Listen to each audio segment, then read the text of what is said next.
important is a win like this for you and your program and putting a corner piece into the foundation? Huge ability to stay the course. You're winning the game for the majority of it. They obviously got and tied it up. But even though obviously not playing our best football offensively, defense kept us in it. And they played their tails off offensively, found a way to have 75 yards rushing in the second half, which obviously we didn't have much in the first. ETN played his tail off, and then those guys make a play at the end of the game versus zero blitz, and it got in a huge moment. So very proud of this group. They played their tails off and kept competing. Coach, the resilience factor, not just with Brian Thomas and the receivers with all the drops, but also the defense. Yeah. Had a chance to put it away late last week, came back and did it this week. What kind of confidence can that build for such a young roster? Huge. They should take so much confidence from this, and especially defensively, as you mentioned. Tyson Campbell, gets hit on the double move and then comes back, right? It makes a huge play, playing through the hands on a potential explosive play. The fact that we take the ball away as much as we have and give us so many opportunities to go and have extra possessions. You talk about finishing a game the right way. I mean, it was not pretty. It was not for us offensively, but we can take, and we should take a ton of confidence from this to go clean up. We got to clean up the mistakes. We got to play better and work on the drops and all that. But man, I'm really proud of this group and the way that they competed and finished this game. Specifically for Brian, obviously the drops early, he's getting booed, throws his helmet on the sideline. How big was that 46-yard catch? Huge. You saw all the emotion afterwards. I mean, just Huge. had to get him on the right track. Totally. I mean, I thought it was trending, early on, he goes up on the fade and makes a great effort, and you're like, dang, okay. He didn't come down with it, but man, it looks like it's obviously trending. And then I thought when we had the third, and I think it was 14, where we had the illegal shift where he had a good big time catch. I think that would have got him going. It was like every time he had an opportunity to almost get things rolling, something negative occurred. So, just talked to him in the locker room and just, really proud of the way that he finished. That was a huge play and a big time moment. So, we got to get it cleaned up, but he should absolutely take confidence from that play and be able to continue to go forward. Bailey, Jordan Lewis continues to make big plays for you guys. Is it kind of hard to really measure the impact he's had on a defense last year that really was kind of lost? Absolutely. He is, by far one of our best leaders in our organization. Was in my office Wednesday morning at 7 a.m. talking to me about some things and the mentality that Jordan has, that he competes with, that he spreads his word and our word to the rest of the guys. He's infectious. He really is. He's a pro's pro, but he's not gonna just be quiet about it. I mean, he wants to reach everybody that he's involved with, not just the defense, offense and team. So he's really proud of Jordan. So happy to have him, obviously, but he's definitely a catalyst for us.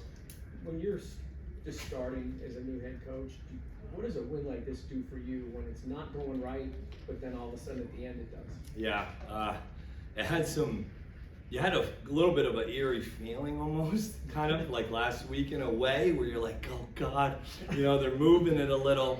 But I was kind of a little, I don't want to say yelling during that last drive, but I was probably a little frustrated. And Campy's like, dude, we got it, relax. But it was great.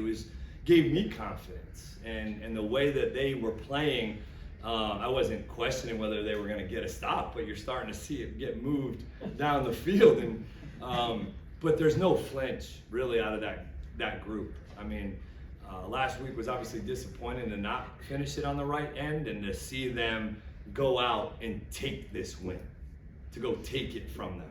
And that's what we did.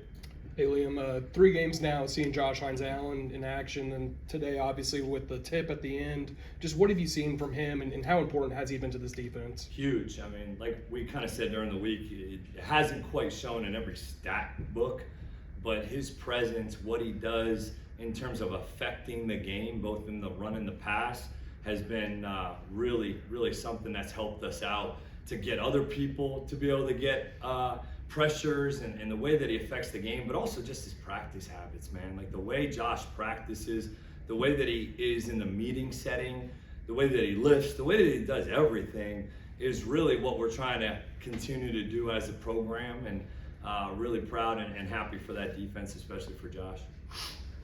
And Josh was incredibly consistent from the start. Had a hit on Stroud, I think, on their second play, drew numerous holds. It just seemed like throughout the entire game, and then obviously makes the tip at the end that Antonio gets the pick on. But just, can you talk about how rare it is to see a defensive end affect the game from basically the first play to the last? No, that's a great point. He did. He was. They started fast. I mean, we elected to defer for kind of that reason, honestly. It was just to kind of get our defense out there and let them go start fast and affect the game. And those guys did that. Josh, the length, but it's just his strain and the way. I'm not taking anything away from his athletic ability, his talents, how hard he's worked, but it's the way that he plays, his strain, his finish. Even if he doesn't win on a rush, he does. Those guys really up front have all done a nice job of getting their hands up and affecting the pass game in different ways. So really, I mean, he was pretty emotional in there and excited and juiced up. So hopefully it's a sign to keep moving forward. Liam, what did it say to you, the running game, just being able to get it going in the second half after starting a little slow? Yeah, I mean, early in the first half, we had a bunch of runs called, and then they had some blitzes and different looks. They came out in a 5-big package to our 12 personnel, which was unscouted. We needed to adjust to that at halftime, which we did. And obviously we're able to get it going a little bit. I probably had too many, so some of those runs in 11 personnel, they're bringing Petrie off the edge, and we had some screens and some things. The one that was tipped earlier in the game when we were on like the -30, that was versus 0. That thing was going to be a huge play, but we didn't end up getting it. So called a lot more runs that ended up getting actually executed just because of some of the defensive structures and looks that they were presenting. And then in the second half, like I said, I thought our coaches did a nice job adjusting, communicating those adjustments, and being able to get some dirty yards in the second half when we needed to run the ball. We're gonna wrap it up here with you. Trevor seems frustrated at times with guys not being lined up right, Yeah. guys not getting in quick enough. But Yep. how do you think he fought through all that? I mean, Diami goes down, right? And we were kind of going into this game with a little bit more for Parker based off of last week, right? And the way that he practiced all week. And then, we kind of catch the drop bug a little bit. And so your confidence just as a quarterback, right? Like, it wasn't the timing and rhythm. Some of the stuff wasn't there early. And then when it is there, we're not catching it. And then so you start to force it a little bit, specifically that third down, interception, probably a force. But man, I was very proud that, yeah, he was frustrated. We're all frustrated on the sidelines and communicating, but there really was none of this at all. It was just accountability. Let's just go play the next play.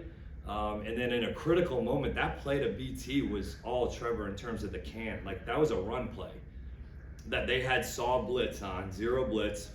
He gets out of the play. We had a run on. He gets out of it, fixes the protection, picks it up, and then we execute the, kind of skinny that we had in there, and BT comes ripping in the window. He delivers it on time. I mean, yeah, it was a very frustrating outing in a lot of ways, man. But I'm hoping, and we're hopeful, that a moment like this can maybe do this for us and help us go to the next level in terms of understanding truly what it takes to throw and catch at a consistent level. Thanks, Coach.